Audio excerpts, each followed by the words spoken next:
Kisah Inspirasi Iman. Hari ini, tanggal 16 Oktober. 1. Santo Gerardus Mayela. Pada tanggal 16 Oktober kita merayakan pesta Santo Gerardus Mayela. Santo Gerardus dilahirkan sebagai putra seorang penjahit pada tanggal 6 April tahun 1726. Ia dibesarkan sekitar 50 mil selatan Napoli di Muro Lucano, Italia dalam sebuah keluarga besar dan miskin. Ketika Santo Gerardus baru berusia 12 tahun, ayahnya Dominic Mayela memasuki peristirahatan abadi. Setelah kematian ayahnya, ibunya, karena kemiskinan, mengirim Santo Gerardus pergi untuk tinggal bersama pamannya. Santo Gerardus kemudian magang di seorang penjahit. Penjahit ini memperlakukannya dengan baik, namun, mandor memperlakukannya dengan buruk.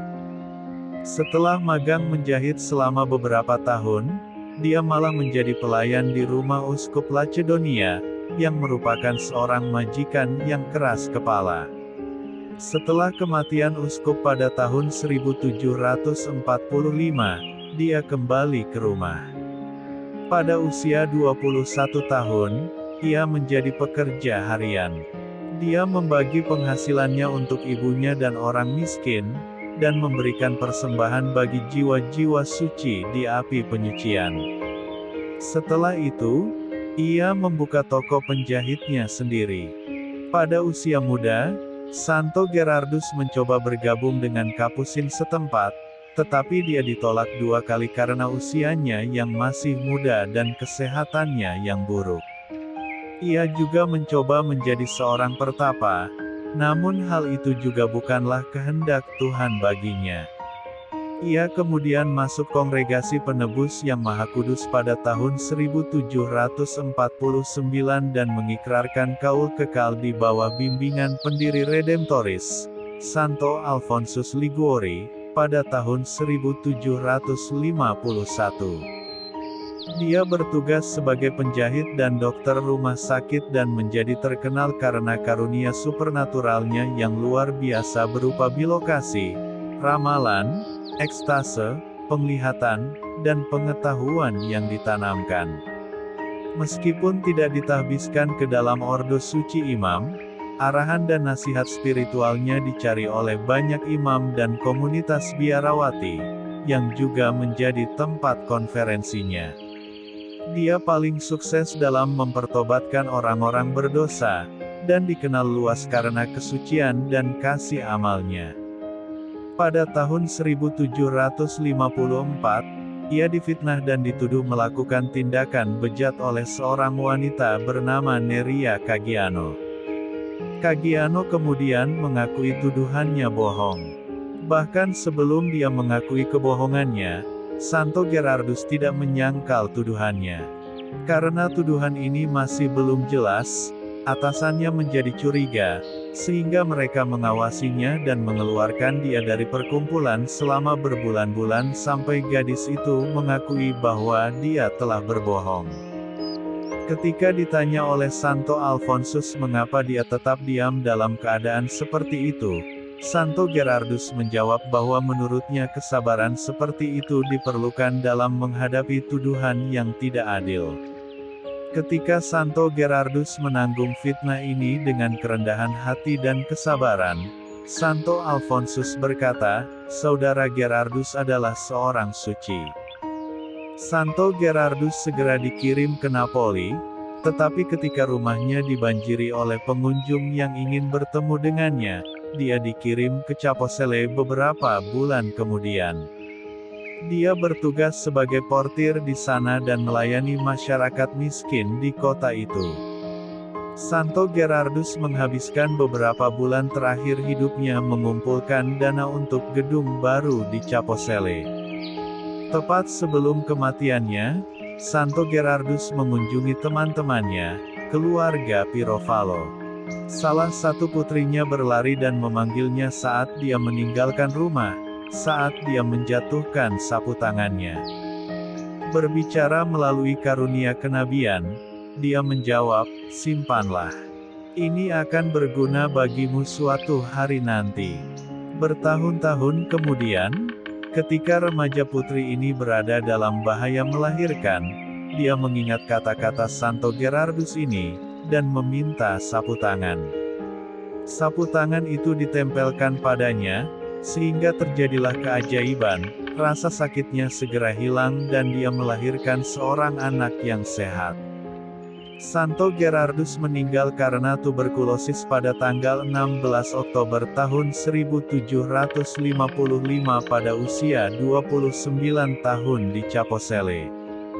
Ia dibeatifikasi oleh Paus Leo ke-13 pada tanggal 29 Januari tahun 1893, dan dikanonisasi pada tanggal 11 Desember tahun 1904 oleh Paus Santo Pius ke-10.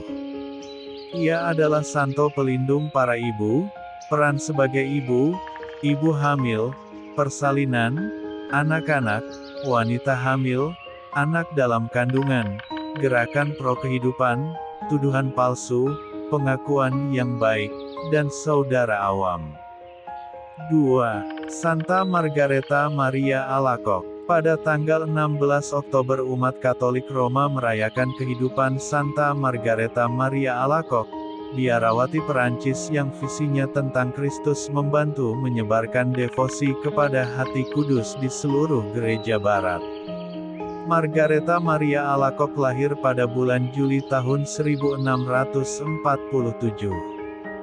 Orang tuanya, Claude dan Philiberte, menjalani kehidupan yang sederhana namun berbudi luhur, sementara Margareta terbukti menjadi anak yang serius dengan fokus yang besar pada Tuhan. Claude meninggal ketika Margareta berusia 8 tahun, dan pada usia 9-13 tahun, ia menderita penyakit yang melumpuhkan. Selain kematian ayahnya dan penyakitnya, perebutan harta benda keluarganya membuat hidup Margareta dan ibunya menjadi sulit selama beberapa tahun. Selama sakitnya, Margareta bersumpah untuk memasuki kehidupan beragama. Namun, saat remaja, dia berubah pikiran.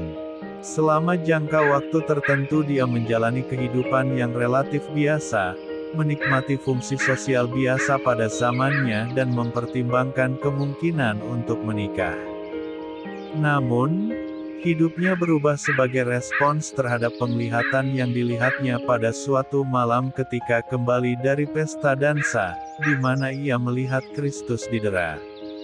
Margareta yakin dia telah mengkhianati Yesus, dengan mengejar kesenangan dunia daripada panggilan agamanya, dan pada usia 22 tahun, dia memutuskan untuk masuk biara. 2 hari setelah Natal tahun 1673, Margareta mengalami kehadiran Kristus secara luar biasa saat berdoa. Dia mendengar Kristus menjelaskan bahwa dia ingin menunjukkan kasih-Nya kepada umat manusia dengan cara yang istimewa, dengan mendorong pengabdian kepada hati yang begitu mengasihi umat manusia. Dia mengalami serangkaian wahyu pribadi berikutnya mengenai rasa syukur umat manusia kepada Yesus, dan cara menanggapinya melalui devosi umum dan pribadi. Namun pemimpin biara menolak hal ini dan menganggapnya sebagai khayalan. Pemecatan ini merupakan sebuah kekecewaan besar, karena berdampak serius terhadap kesehatan biarawati tersebut hingga ia hampir meninggal. Namun pada tahun 1674, Imam Jesuit Pastor Claude de la Colombière menjadi pembimbing spiritual Margareta. Dia mempercayai kesaksiannya, dan mencatatnya secara tertulis.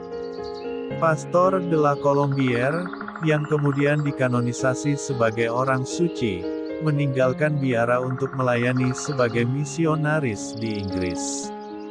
Pada saat dia kembali dan meninggal pada tahun 1681, Margareta telah berdamai dengan penolakan atas pengalamannya. Melalui arahan Santo Claude, dia telah mencapai titik kedamaian batin, tidak lagi peduli dengan permusuhan orang lain di komunitasnya. Namun pada waktunya, Banyak orang yang meragukannya, akan menjadi yakin ketika mereka merenungkan apa yang telah ditulis Santo Claude tentang hati kudus.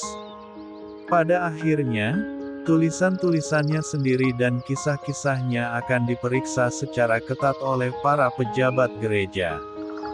Namun, pada saat hal itu terjadi, Santo Margareta Maria Alacoque telah memperoleh apa yang diinginkannya, merebahkan diriku di dalam hati Yesus.